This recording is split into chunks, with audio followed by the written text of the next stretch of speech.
kids, welcome back to Children's Church. I'm Trish.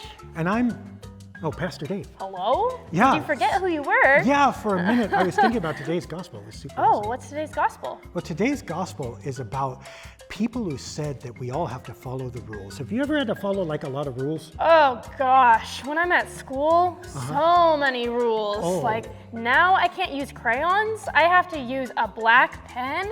Wow. And when I'm writing on a piece of paper, I can only be in those margins. And if I go out of the lines, then They get mad. they get mad at me. Yeah, well, it was the same thing when I went to pastor school. They taught us lots of stuff. Like you got to wear your robe and stand up straight and walk kind of like a penguin. And you got to be like, really respectful and all this stuff. Oh man. Those rules are good. There's nothing really wrong with them. They're really tough though. They are tough sometimes, and we don't always follow them right.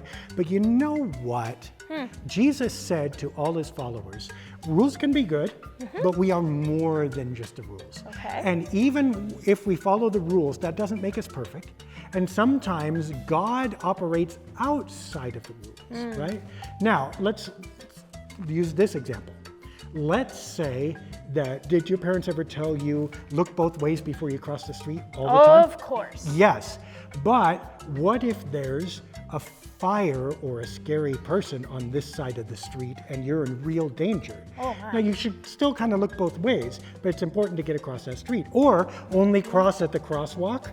Well, what if someone was chasing you? That's not okay. You would want to cross anywhere you could to get to safety. Yep. Or did your parents tell you, be polite? Well, again, I hate to harp on this, but if like a stranger comes up and starts to approach you, you should not be polite to them. You should run and get help and maybe scream or whatever. Stranger danger. Stranger danger is right. The rules, or even someone in your family, if they're hurting you or whatever, just because they're in their family or your family doesn't mean that you shouldn't talk about it. Yeah. Okay? There are rules, and they're usually good for most things. But sometimes our faith and our safety means that we're supposed to go beyond the rules. And when you have to go beyond the rules, like your project looks better in color crayon, or when I'm a pastor who's not wearing a robe and walking like a penguin, I'm dressed like this, Jesus says that's okay sometimes. God still loves us, we're still part of God's family, and we're still bringing good into the world in our own ways, even if those ways aren't covered by the rules. All right, that makes sense. Yeah, so when we come together, we don't just learn rules, we learn how to be together in ways that are good, that usually follow the rules, but sometimes also allow for us to be outside them. Awesome. All right, we will see you next week for our next video. Yay! Bye. Bye.